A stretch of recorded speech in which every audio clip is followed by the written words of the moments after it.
दो खास मेहमान मेरे साथ जुड़ चुके हैं, नलिन कोहली और संजय निरुपम। नलिन जी, 11 जून को इमरजेंसी की घोषणा इराक ने कर दी थी। इस मामले की पृष्ठभूमि सिर्फ 11 जून की नहीं है। जनवरी से लगातार सुन्नी आतंकवादी गुट आईएसआईएस जो है वो लगातार उस जड़ें जमा रहा था। मैं आपसे जानना चाहता हूं, आज 19 जून हो गया, 4 भारतीय बंधक हैं। क्या आपने मामले की गंभीरता को समझने में गलती की और क्या इससे जुड़ी आपकी लापरवाही नहीं है?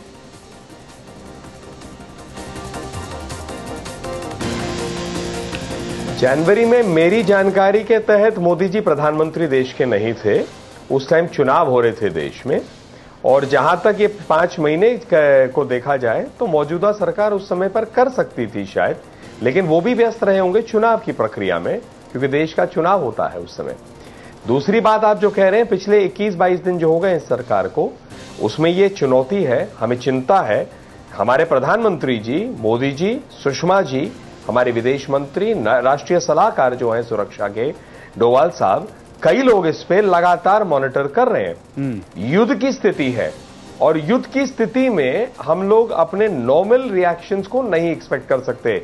जब वहां की सरकार ही ये नहीं मान पाई कि इतनी जल्दी परिस्थिति बदलेगी, 30-40 हजार लोग उनके अपना हथियार छोड़कर भाग चलेंगे उनकी सेना के, तो नलिन मुझे बताइए, फिर ऐसे में अमेरिका ने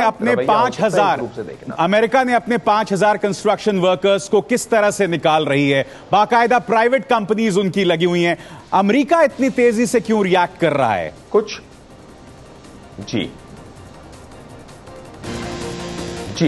3 इसके पहलू हैं। पहली बात है कि सरकारी कंपनियों के कई लोग वापस आ चुके हैं। दूसरा है, सरकारी कंपनियों के लिस्ट होते हैं, भारत सरकार का ही भाग है। जहां तक प्राइवेट कंपनीज की बात करें, वहां लिस्ट नहीं होती भारत सरकार के पास। अगर आपकी मीडिया रिपोर्ट्स पे ही जाएं अभिसार जी, तो 2 दिन पहले भी कुछ यहां से मजदूर जा रहे थे इराक, जब सरकार कह रही थी मत जाइए।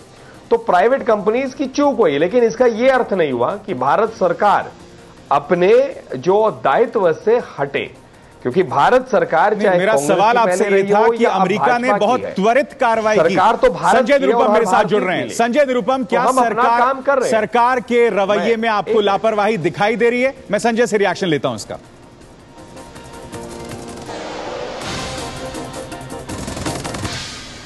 देखिए, आपने सही बोला। लगभग 10 दिन के पहले इस प्रकार की बात निकल के आ रही थी कि इराक की स्थितियां बिगड़ रही हैं, और तब से सरकार की तरफ से बार बार बयान यह आ रहा था कि हम आवरली बेसिस पे मॉनिटरिंग कर रहे हैं और स्थिति पे नजर रखे हुए हैं। पहला कदम सरकार का यह होना चाहिए था कि जो भी हमारे लोग वहां रहते हैं उनको इवैक्यूएट किया जाए, उनको वापस बुलाया जाए।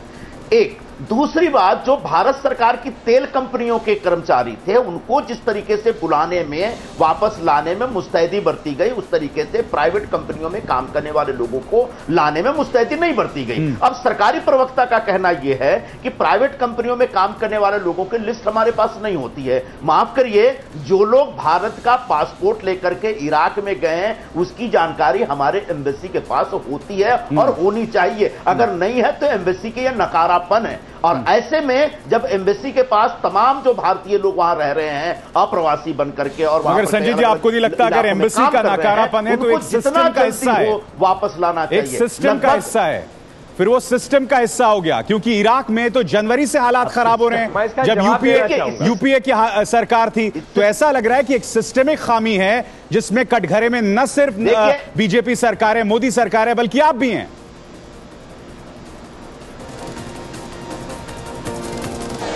देखिए, सबसे पहली बात, अब जो भी संकट और जो भी तकलीफ हो, उसके लिए पिछली सरकार को दोष देने की आदत अब आप लोग छोड़ दें, मेरा ऐसा निवेदन है आपसे। एक दूसरी बात, नई सरकार पूरे जोश खरोश के साथ आई, बोली कि हमारी सरकार आएगी तो आपको पता चलेगा कि सरकार है और सरकार काम कर रही है। पहला संकट सरकार के सामने, पहली परीक्षा सरकार के सामने, और मेरा ऐसा मानना है कि सरकार फेल हो गई, पूरी सरकार फेल हो गई। नलिन कोहली, जवाब दीजिए। सरकार फेल हो गई, सरकार फेल हो गई। आप मामले की गंभीरता नहीं समझ पाए नलिन कोहली? नहीं, मैं जवाब दूंगा। 4 विषय हैं। आप 4 को एक में बता दीजिए। आरोप को खारिज करता हूं। 4 यहां विषय हैं जिन पर एक एक करके जवाब देंगे। पहली बात, अभी आपने सही प्रश्न उठाया, जिसको संजय जी ने ऑफकोर्स डक ही किया कि सरकार सो रही थी क्या 3 हफ्ते पहले तक? वो लिस्ट कहां है? वो लिस्ट हमें उपलब्ध हो जाती अगर वो एक सी लिस्ट बनी होती। दूसरी बात, मुझे लगता है ऐसे संवेदनशील युद्ध की स्थिति पर कांग्रेस पार्टी अपनी राजनीतिक रोटी करना चाहे तो वो उनकी सोच हो सकती है। हमारी प्राथमिकता इस वक्त है कैसे इन परिवारों में, अपनी बात कह दूं संजय जी बात कह दूं, जरूर उसके बाद आप टिप्पणी दीजिएगा। तो हम अपनी बात का, हम अपने काम पे लगे हुए। तीसरी बात है कि संजय जी कह रहे बहुत मुश्तैदी और इस सब, मुझे तो कई बार याद है कि पिछले सरकार के रहते कि कई लोग बंधक हुए थे। नहीं, अब पिछली सरकार पे अब ना जाए नलिन जी, पिछली सरकार पे ना जाए, हम मौजूदा प्रकरण पर बहस करें। नहीं, इसीलिए मौजूदा प्रकरण पे हम बहस कह रहा हूं, ये आरोप प्रति आरोप से मैं जवाब दे रहा हूं सर, मैं जवाब दे रहा हूं। तो मैंने पहले ही कहा सरकार जो कर सकती है, वहां युद्ध की स्थिति है। युद्ध की स्थिति में इराक की सरकार भी ये अनुमान नहीं लगा पाई। मुझे ऐसा लग रहा है कि सरकार बहुत रक्षात्मक मुद्दा में नलिन एक सुन्नी आतंकवादी गुट है, एक सुन्नी आतंकवादी गुट है नलिन, जिसके अलकायदा के साथ ताल्लुकात हैं, एक सुन्नी आतंकवादी गुट जिसके अलकायदा के साथ ताल्लुकात है। संभवतः आप लोग इसकी अर्जेंसी को नहीं समझ पाए नलिन। नहीं, मैं आपको खारिज करता हूं इस को, क्योंकि मुझे लगता है ये प्रश्न ना केवल हम पर, ये विश्व यूनाइटेड नेशंस सब पर ये प्रश्न उठेगा। खाड़ी के भी जो मुल्क हैं उन पर भी जवाब पड़ेगा। आप तो बात करें चुनाव से खत्म हुए 3 हफ्ते सरकार को है, सरकार अपना काम कर रही है और हम अपने विश्वास से काम करना चाहते हैं कि ये मुझे ऐसा लग रहा है कि मुझे लग रहा है विदेश मंत्रालय असेसमेंट नहीं सही तरीके से ले पाया, असेसमेंट नहीं ले पाया। संजय निरुपम, क्या विदेश मंत्रालय सही तरीके से असेस नहीं कर पाया 10 दिनों में? मैं आ रहा हूं नलिन आपके पास, नलिन मैं आऊंगा नलिन आपके पास। जवाब नहीं खत्म हुआ, 1 मिनट अभिसार जी, 1 मिनट नलिन, एक मिनट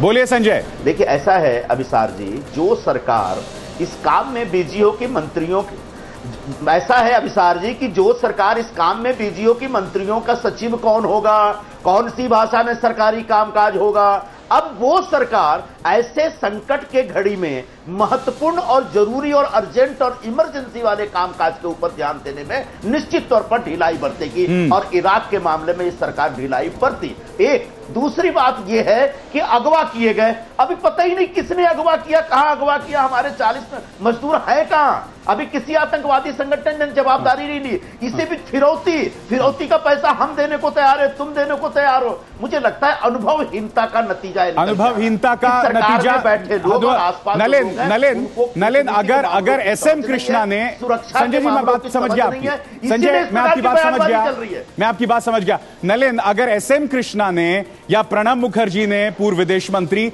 या नटवर सिंह ने यह बात कही होती कि भगवान भरोसे, ईश्वर पर भरोसा रखिए, तो बीजेपी ने उस वक्त सियासी बवाल मचा दिया होता। आज यही जुबान सुषमा स्वराज ने कहा है कि ईश्वर पर भरोसा रखिए। अब ईश्वर मैं जानता हूं मजबूत भरोसा है, मगर वो आखिरी विकल्प होता है नलिन जी।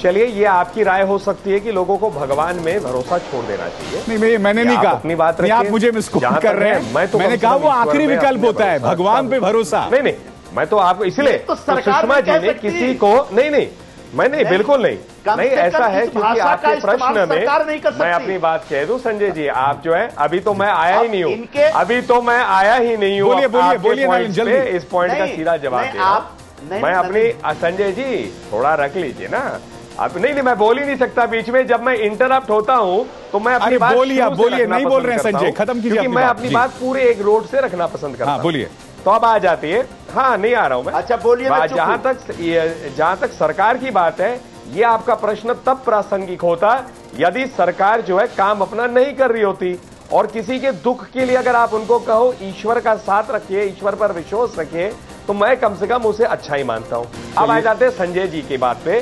संजय जी ने बहुत लंबे बयान दिए सरकार के ऊपर में।